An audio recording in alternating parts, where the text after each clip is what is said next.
वक्रतुंड महाकाय सूर्यकोटिः समप्रभ निर्विघ्नं कुरु मे देव सर्वकार्येषु सर्वदा।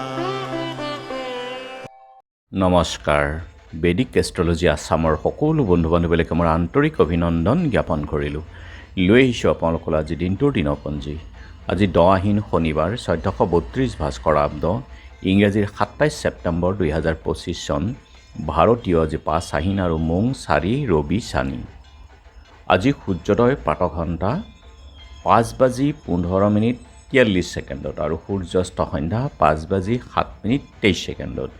ব্ৰহ্মমুহূৰ্ত ঠিক সূৰ্যোদয়ৰ 48 পূৰ্বৰ সময়খিনি যোগ সাধনা, জপ তপ, বীজমন্ত্ৰৰ সাধনাৰ কাৰণে অতি উত্তম সময়। আৰু আজি তিথি হ'ল শুক্লা পঞ্চমী তিথি। দিনৰ 12:04:12 আছে। নক্ষত্ৰ আজি অনুৰাধা।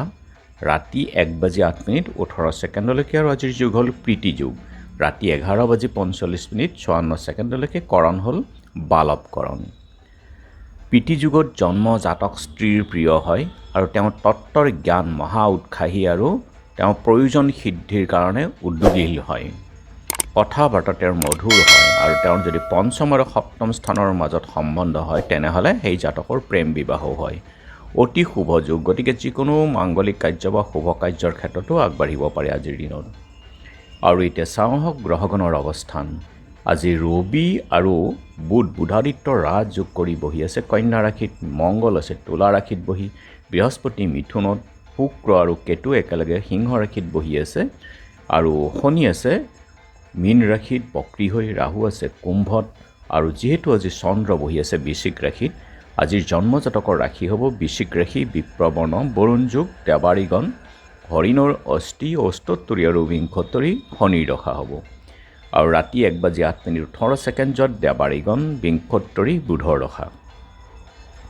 আজি আদ্য ঋতু হ'লে 3মহীয়া প্ৰতিহীনা যুগ, মতান্তৰে 7দিনীয়া শুভগা যুগ। বৰণত দোষ 1 পাত, যাত্ৰা আজি নাই, পাপ যুগ আদিৰ দোষ। দিনৰ 12:04:12 তীৰ্থামিত যুগ, যাত্ৰা শুভ, পূবে যাত্ৰা নাই। আৰু যিহেতু আজি শনিবাৰ, কোনো যাত্ৰাত যদি আপোনালোকৰ যাব লগা হয় তেনেহ'লে মুখত অকণমান আদা আৰু যাত্ৰা মংগলৰ এই মন্ত্ৰটো এবাৰ জপ কৰি সোঁ ভৰিখন দি আগবাঢ়ি ওলাই যাওক, আপোনালোকৰ যাত্ৰা শুভ হ'ব। শুভ কৰ্ম আজি বিবাহ, ৰাতি 10:05 আৰু ৰাতি 12:17 সময়ৰ ভিতৰত বৃষ, মিথুন আৰু লগ্নত ফুটহিভোগ যুগত বিবাহ আছে। আৰু শুভ কৰ্ম আজি আৰোগ্য স্নান, যোগিনী আজি দক্ষিণত আৰু দিনৰ 12:04:12 পশ্চিমে। খাদ্যত আজি বেল আৰু দিনৰ 12:04:12 নিম তিতা খোৱা নিষেধ। আজিৰ কালবেলাৰ সময় হ'ল ৰাতিপুৱা 6:45:41 3:42:33 পৰা 5:11:42 আছে। আৰু কাল ৰাত্ৰি নিশা 6:41:32 পৰা 3:45:40 আৰু 5:16:42 পৰ্যন্ত এই কাল ৰাত্ৰি আছে। গতিকে বৰ্জন কৰক সকলো মাংগলিক যাত্ৰা, শুভ কাৰ্য আদিৰ ক্ষেত্ৰত এই কালবেলাৰ সময়খিনি আৰু কাল ৰাত্ৰিৰ সময়খিনি।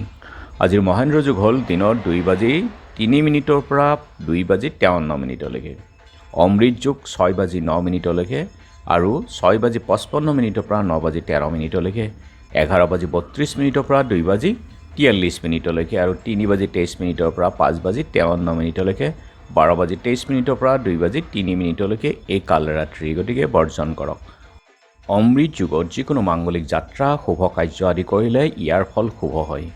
আৰু আজি ষষ্ঠীৰ একনিষ্ঠ সন্দীপন, সৎপঞ্চমী ব্ৰত, ছায়ং সন্ধ্যা শ্ৰী শ্ৰী দুৰ্গা দেৱা বোধনম। আৰু দিনৰ 6:45:41 শ্ৰী শ্ৰী শাৰদীয় দুৰ্গা দেৱীৰ স্কন্দ মাতাৰ ওপৰত ৰিং ক্লিং সৌমিন্য নমঃ এই মন্ত্ৰৰে কলৰ ভোগ দি পেলাই পূজা কৰিব লাগে আৰু ইয়াৰ ফল শাৰীৰিক কষ্ট নিবাৰণ হয়। আৰু এতিয়া চাওঁ আহক চন্দ্ৰৰ অৱস্থানৰ ওপৰত বিচাৰ কৰি আজি ৰাশি ফল। মেঘ অশান্তি, বৃষ মাতৃৰ কষ্ট, মিথুন ভাতৃৰ বিৰোধ, কৰ্কট দেহ পীড়া ভয়, সিংহ আশা পূৰণ, কন্যা সুখ্যাতি লাভ, তুলা প্ৰেমত শুভ, বৃশ্চিক অৰ্থৰ হানি ভয়, ধনু আৰ্থিক উন্নতি, মকৰ মান সন্মান হানি, কুম্ভ হঠাৎ প্ৰাপ্তি, মীন আঘাত প্ৰাপ্তি। গতিকে বন্ধু বান্ধৱীসকল, এয়া আছিল আজি দিনটোৰ দিনপঞ্জী। ধন্যবাদ।